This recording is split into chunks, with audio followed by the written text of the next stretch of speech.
Welcome to the America's 360 podcast. Get the inside scoop and the outside perspective on the latest developments from Canada, Latin America, and everywhere in between. America's 360 is a production of the Woodrow Wilson International Center for Scholars.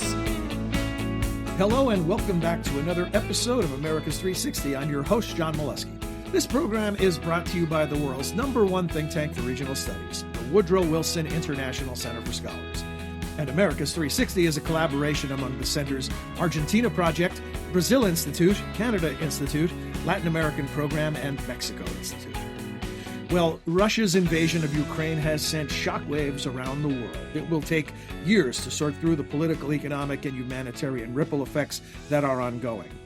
It's been a time for nations to stand up and be counted.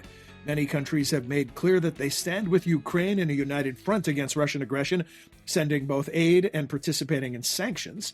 Others, for a variety of reasons, have attempted to navigate neutral ground, while a few have actually supported Russia. Today, our panel will survey various responses across the Americas and consider what it all might mean for an emerging new world order. Please welcome back our cast of contributors. First up, Latin American Program Director Cindy Arntzen. Hi, John. Hey, Cindy. Brazil Institute Fellow Daniela Campello. Hi, John. Hi, Danny. Mexico Institute Director Andrew Rudman. Hey, John. Hello, Andrew. And last but not least, Canada Institute Director Christopher Sands. Hey, Chris. Hi, John. Well, I thought we could start with sort of surprises. Think of it this way. As you survey the landscape and you look at various responses across the region to the invasion, is there anything that jumps out at you as a surprise? Or was it predictable which countries might go in which direction based on all the variables under consideration? Cindy, can we begin with you?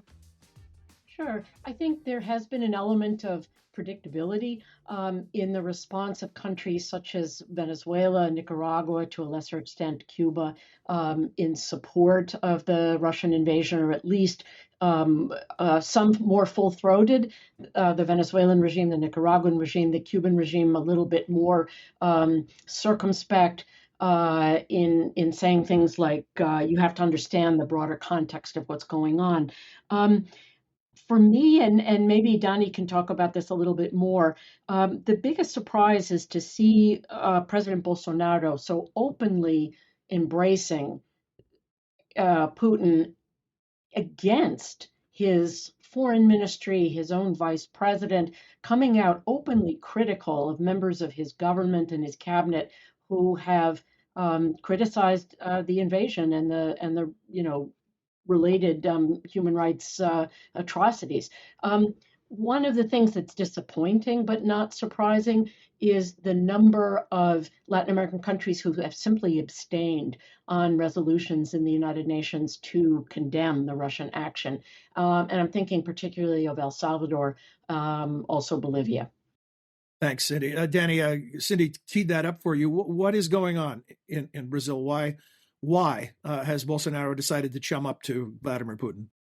Yeah, John, Cindy got straight to the point. There is a tension, I think, between diplomacy and Bolsonaro's closest allies and advisors, including the military. And that's why the response has been somehow incoherent. So on one side, Brazil condemned the invasion at the UN, but did not sign the OAS resolution, abstained from suspending Russia from the Human Rights Council. So it's a mixed response.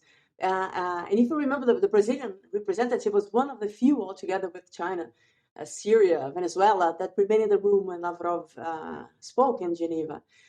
But when it comes to the president, Cindy is completely right. Despite his claiming neutrality, Bolsonaro has condemned sanctions against Russia, has criticized the channeling of weapons to Ukraine, and doesn't even try to hide his personal sympathy for Vladimir Putin. It's interesting because you see sometimes interviews when he reproduces the rhetoric of liberation of Putin, of liberation of some parts of Ukraine. So the reasons for this, I think one interesting thing to notice that every time Bolsonaro talks about Putin, he mentions gratitude for his support for Brazil's sovereignty over the Amazon, which is something that has been criticized among OECD countries, Macron specifically, and Putin stood up to defend the Brazilian sovereignty in the Amazon. This is one thing. In public speeches, Bolsonaro's main argument is that Russia is exporter of fertilizers, one of the main exporters to Brazil, and opposing the country would create problems for the Brazilian agribusiness. I find this actually Brazil seems to have no more than 3 months of stocks of fertilizer, so it's in a very vulnerable position. But I think this, whereas the argument makes some sense, it's inconsistent with the fact that, for example, Bolsonaro has been confronting China since day one of the government, and China is the main market. So it seems like doesn't make much sense. There's one point that we should keep an eye is that most of the group that went with Bolsonaro to Russia before the invasion was the military, his military advisors. So there is some people in Brazil that believe that this has to do with potential military collaboration. And if this is true, especially in the second potential government of Bolsonaro, which would lean towards authoritarianism, this is a major source of concern. It would be just following the steps of, for example, Venezuela. If in fact, Bolsonaro likes strong men, right? He admires Putin as much as he admires Viktor Orban, and he's leaning in this direction away from the OECD and towards this kind of regime. Yeah, flocking theory comes in, birds of a feather, right? Andrew. Yeah, John, when I was listening to Dani, I was thinking some of the things she said about Bolsonaro, I think also apply to AMLO, to Andres Manuel Lopez Obrador, who Mexico too has had sort of an inconsistent approach where, Mexico is on the Security Council as a non-permanent member now, but they too abstained to kick Russia off of the Human Rights Council. AMLO was very critical of the United States and Europe for sending arms to Ukraine, and really has taken it reminds me very much of, almost a Cold War approach, where if the U.S. does it, there's sort of a knee-jerk in Latin America reaction to take the other side. As I said, AMLO has criticized the Europeans and the U.S. for providing aid to Ukraine. He's complained that aid has not been provided in those levels to Central America, despite longstanding requests. So it's really been quite interesting. And I think, again, perhaps in some ways like Bolsonaro, it's very much a foreign policy of domestic policy approach. And so AMLO is playing to his domestic audience, and I think reflecting those old traditional 1970s views. And I think the real risk there is that it may have some long-term damage to the bilateral relationship. And that's why the foreign ministry and the UN ambassador are trying to walk a fine line and have a more traditional, more, I think, global approach to what's happening. Andrew, so are you suggesting that popular support is reflected by these, as you characterize them, sort of old Cold War type impulsive reactions, anti-U.S. reactions? What do we know about popular support? I think that there is, that AMLO at least believes that his base is supportive of this approach. I'm not sure that I'd go as so far as to say that all Mexicans are in any way supportive of the Russian invasion, although members of the Mexican Congress did create a Mexico-Russia Friendship Commission in the midst of the invasion, which obviously is not a great move. Chris Sands. Well, just to reflect a little bit on the Canada side, it's very similar to what the others have said in that the Canadian political leadership is following domestic political considerations in its response to Ukraine, but they're very different. Canada has the third largest population of Ukrainian speakers, ethnic Ukrainians, after Ukraine itself and Russia. Some people say the second largest diaspora. And unlike some ethnic groups in Canada, they are highly organized. There's a Ukrainian-Canadian Congress, so that 1.4 million people really have an electoral impact. And not only the Liberal Party, which is in government now with Chrystia Freeland, perhaps the world's most famous Ukrainian Canadian, after maybe Wayne Gretzky, depending on who you're asking.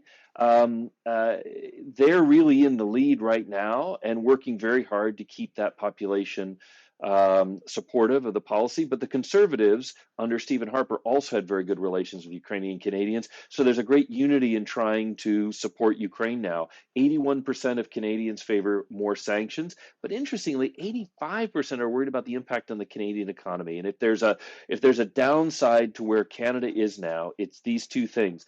Canada has supplies of oil, natural gas, and we were talking earlier about fertilizer, of potash. They're the second largest producer after Russia. So they could be addressing fertilizer as well. So when you look at countries that are trying to honor the sanctions that we're trying to put on Russia, Canada is a great alternative if it could get its product to market. And here we come to the age-old problem of Canada: pipelines that can't get to the sea and product that can't get, because of limited rail capacity, out to the market. So Canada would like to play an even bigger role than they're already playing. It's popular, and there's very little pushback. Want to shift gears to the economic impact and which countries are most vulnerable. But before we do that, I know, Danny, you wanted to say something about popular support, and Cindy, I think you also had a comment. So let's take a couple of quick comments and then we'll shift gears. Donnie. Very quickly. So we have surveys that show that in Brazil, 2/3 of the population believe that Ukraine is correct, and they condemn Russia. And 2/3 also think that Brazil should be neutral in the conflict. There's another survey that says that 48% of the Brazilians see with a lot of skepticism the position of Bolsonaro favorable to Russia in the conflict. Mm-hmm. Thanks. Cindy. Sure. I'd just like to say, I mean, in response to what Andrew was saying about the reaction of the Mexican government, what is so ironic to me is that Latin America, because it has suffered so many invasions over the course of history during the colonial period by the French and especially the Spanish, but then in the 18th and 19th century, in the 19th and 20th centuries by the United States.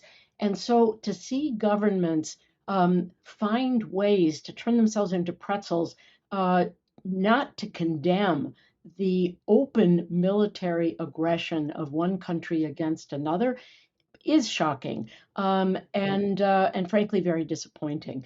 But maybe to shift a little bit to the economic dimensions, John, that you raised, it's going to have a very, very significant impact in three areas. One, on oil, not energy prices overall, but especially oil, on food prices, and also on levels of inflation.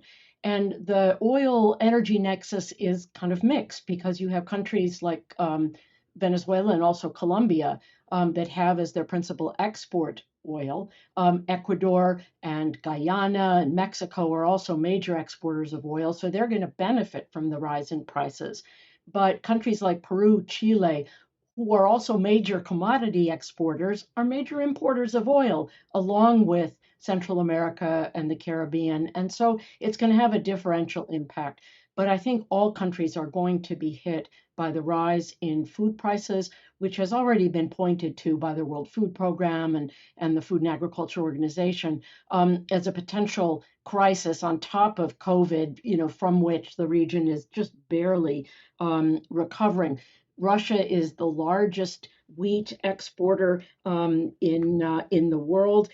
Ukraine is number 3 in terms of exports of wheat, and they're also exporters of sunflower oil and other kinds of things. And the price of food, which already comprises a disproportionate amount of the basic expenditures of poor and middle income households, I think is going to be very dramatic. And then, as we've seen in the United States and around the world, the increase in interest rates will have a major impact on the ability of Latin American countries to repay debt, and also makes anybody who holds a loan or has a loan, makes it more expensive for them to pay that back.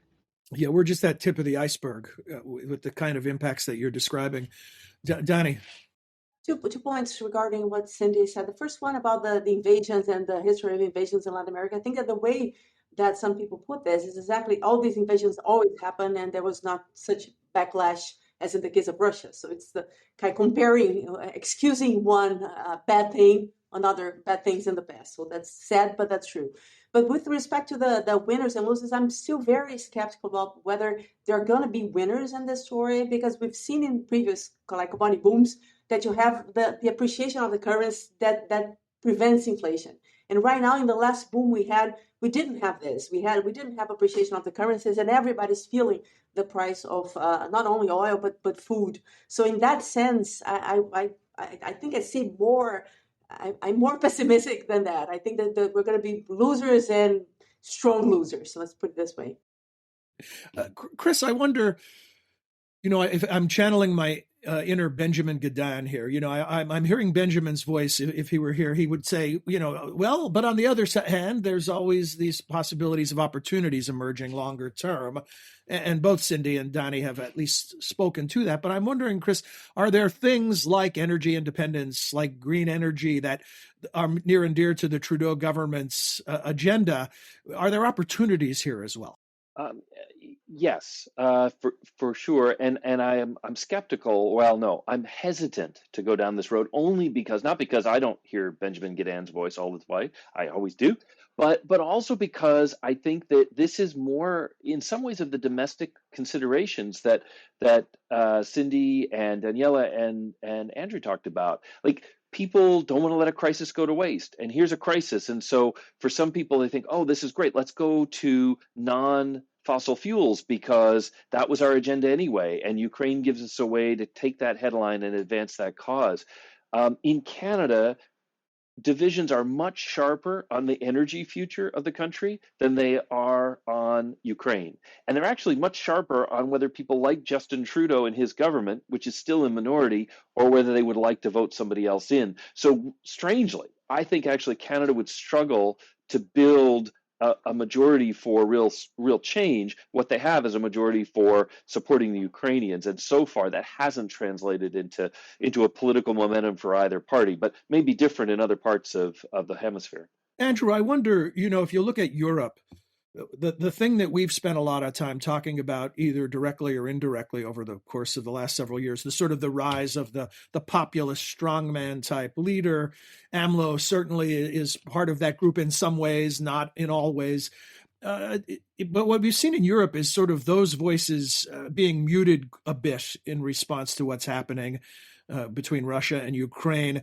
What Danny and Cindy have talked about in Brazil, we haven't seen that in Mr. Bolsonaro's case. But what are you thinking as far as long term for the region in terms of populism and strongman type rhetoric? Does this change the equation in the Americas? It's a good question, John. I mean, certainly it took him about a month, but AMLO has now condemned the invasion, and I'm not sure if that reflects the foreign minister convincing him to get on side, so to speak, or whether he realized that, the pictures, the information that we're seeing out of Ukraine, and it makes it pretty hard, I think, to suggest that, to parrot an old phrase, that there are good people on both sides.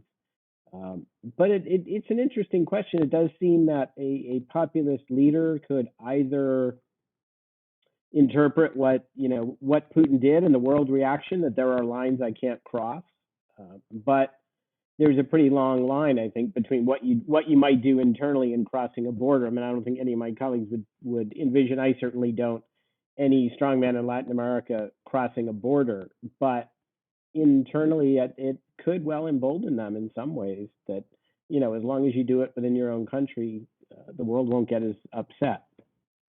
I'm wondering, the President Biden met with Prime Minister Modi earlier in the week that we're recording this discussion in an attempt, among other things, to see if India would be willing to take a stronger stand against Russia. Are there countries in the Americas that could be useful in that regard, who could do more, whether it be through sanctions or other types of aid, humanitarian or military or otherwise? Are there other countries that could be helpful in deterring or ending Russian aggression? Chris Sands.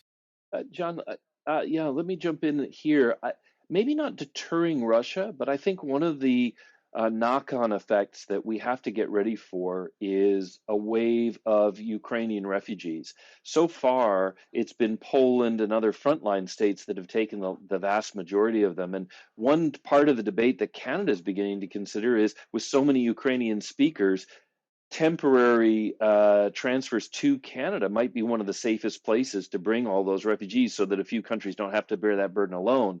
The trick is the United Nations Convention on Refugees says, well, it's better to keep them closer to the country they're fleeing because it makes it easier to repatriate them. It's just a question of whether we see that happening in the near term, and especially if you are separated from other members of your family who are fighting, you worry that you might be too far away. But there's certainly a lot that Canada can do. I think there are a lot of countries in the Western Hemisphere that could provide some temporary support. And even if they can't take in refugees, providing some financing to help the people adjust right now is something that could help us sustain what looks like it might be settling in to be a long campaign. And on the human side, less than the fighting, I think there's much greater potential for countries in the Western Hemisphere to rally in sympathy, because migration has been such a lightning rod here in our own region that people could maybe empathize with that situation. Any other thoughts on responses from the region that we aren't seeing that could possibly be helpful? Chris brings up a really significant one. Can other countries be a home for displaced people? I would tend to agree to take an issue with what Chris said. I mean, a large country like Canada might be able to absorb more. Certainly, the United States can. But the main migrant crisis that is affecting Latin American countries themselves is the crisis of Venezuelan refugees and migrants. And then to a second, and at a second level, the number of Nicaraguans who are fleeing into Costa Rica. We think of the Central American migration as mostly being, from the so-called Northern Triangle to the United States, but there are significant numbers of Nicaraguans in Costa Rica, so that's also a big problem. And I think that, as we see the economic effects deepen from the Russian invasion, as the recovery from COVID, continues to sort of bump along with, some steps forward and some steps back. The idea that Latin American countries would be able to take in large numbers, I think, is fairly limited, with the exception that places, say Argentina, maybe even Chile, but Argentina more, that don't have large refugee populations, and because they're so much further south, they don't have nearly as many Venezuelans, could do that. But you also see in a country like Chile where there are, riots in the northern part of the country against Haitian migrants and Venezuelans as well. So, in times of economic difficulty, finding generosity towards migrant populations is really tough politically. Yeah, Andrew Rudman. Yeah, I just to follow up on what Cindy was saying, one of the sort of unintended outcomes, I think, is you're seeing that Ukrainians are winding up on the U.S.-Mexico border, and they appear to be getting access to the U.S. more quickly than Central American migrants, some of whom have obviously been waiting for a long time. So that creates certainly some interesting challenges, and it gets into issues of discrimination and disequal treatment that I know we don't have time to get into today. Yeah, well, speaking of which, we are just about out of time, but I wanted to do a quick. Any final thoughts from anyone before we do run out of time? I know, Danny, you did want to weigh in on the strongmen question, and I'm unfortunately missed your digital hand raising, so there's still a few seconds left if you'd like to comment on that. And I know, Cindy, you also wanted to make a comment. No. I just agree with Cindy and Andrew. I think that solidarity is not it's not in how can I say that it's a possibility right now in a region that is in the middle of a crisis and very frustrated with immigration issues, as Andrew said. Right. This new crisis didn't make all the old crises go away, unfortunately. Cindy, you had a final thought? Sure. Another thing that I think where there's a lot of uncertainty is what the impact of the Russian invasion will be on the relationship between Russia and China. China being an enormously significant trading partner and source of investment and finance for many Latin American countries, and in fact, the largest trading partner of many commodity exporting countries in South America. China itself is the second largest importer of Russian oil.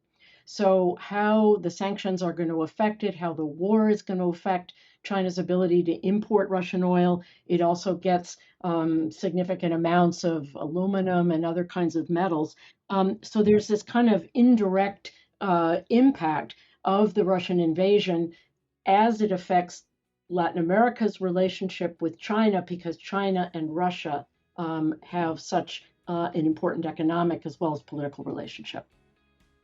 Yeah, I can absolutely say that from the perspective of Brazil, there is a major concern that this proximity between Russia and China means more competition for the Brazilian commodities coming from Russia. Well, as is the case in most things we talk about, it's not going away, right? So we'll have a chance to revisit some of these issues, unfortunately.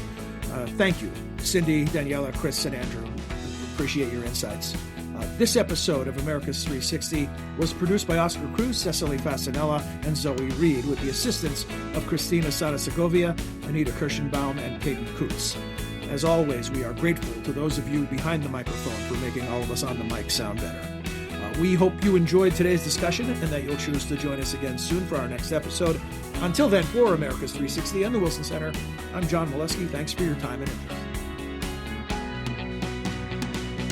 You have been listening to America's 360, a podcast about the innumerable ties among the nations of the Western Hemisphere.